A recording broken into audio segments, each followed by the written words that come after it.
મોક્ષનારાયણ દેવ કી જય।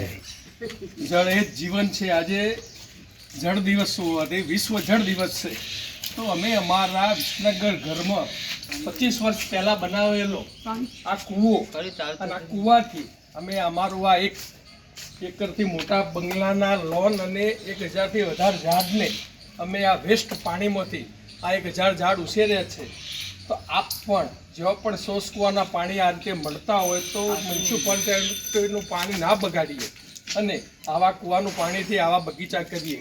અમારું આટલું મફત પાણી હોવા છતાં પણ અમે આ ડ્રીપથી જ આખા બગીચાને તૈયાર કર્યો છે। તો ખેડૂતોને પણ નમ્ર અપીલ છે કે એ પણ બધામાં બધા ડ્રીપ અને ફુવારાનો ઉપયોગ કરે તો જ જળનો બચાવ થશે।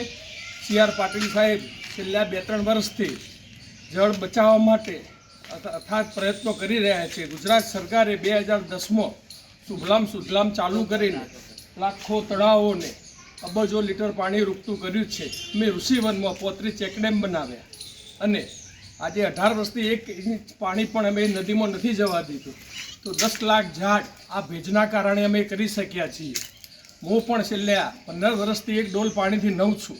આપ પણ આ જળ દિવસે એક સંકલ્પ કરો કે ચાલુ દાઢી કરતી વખતે, બ્રશ કરતી વખતે, વાસણ ધોતી વખતે, કપડો ધોતી વખતે ચકલી બંધ રાખીએ તો પણ લાખો લીટર પાણીનો બચાવ થાય।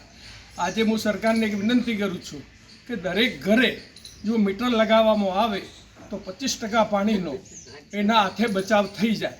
ફરીથી મારા ગ્રીન કબરનોની વિનંતી છે કે બધામાં વધારે પાણી રોકવા માટે જો પણ તક મળે ઓછું પાણી વાપરીએ, વધારે પાણી બચાવીએ। એ જ આજનો આ સંકલ્પ છે। જળ બચાવ અને વૃક્ષ વાવવાનું કાર્યક્રમ અને પોતે એમાં જે ઓતપ્રોત રહ્યા છે અને સતત એમાં પોતાનું જીવન આખું સમર્પિત કરી દીધું છે। એને જોતાં આપણે એક બિલ્ડરે જ્યારે આટલું મોટું યોગદાન આપ્યું છે તો આપણે સૌ બિલ્ડરો પણ આજે એક સંકલ્પ કરીએ કે પોતાની દરેક સ્કીમ ગ્રીન સ્કીમ બને, ત્યાં ગાડી આપણે વૃક્ષ વાવીએ અને પાણીની બચત કરવાનો આપણે પણ આજે સંકલ્પ કરીએ। ગુજરાતનું મોડલ પાણી રોકવા માટે વર્લ્ડ માટે આ એક રોલ મોડલ બનશે અને ગુજરાતે જે પાણી અમે 2008માં ભારત યાત્રા મેં કરી હતી 600 ચેકડેમ મારા અને ઋષિભાઈના ફાઉન્ડેશનના આધારે ઉત્તર ગુજરાતમાં અમે લાખ રૂપિયાના ચેકડેમ બનાવ્યા હતા અને આખા ભારતમાં 1 લાખ ચેકડેમ બનાવવાની બોયધરી લીધી હતી। તો આ બધો ઘણો કામ અમારા દ્વારા ઈશ્વર કરાવી રહી છે। આપ પણ આ જીવનમાં આટલું સારું જીવન મળ્યું છે તો કંઈક સારું કામ કરીને મરીએ અને કંઈક સારું કામ કરીને જઈએ એવી આ માધ્યમથી વિનંતી છે। થેન્ક યુ, આભાર।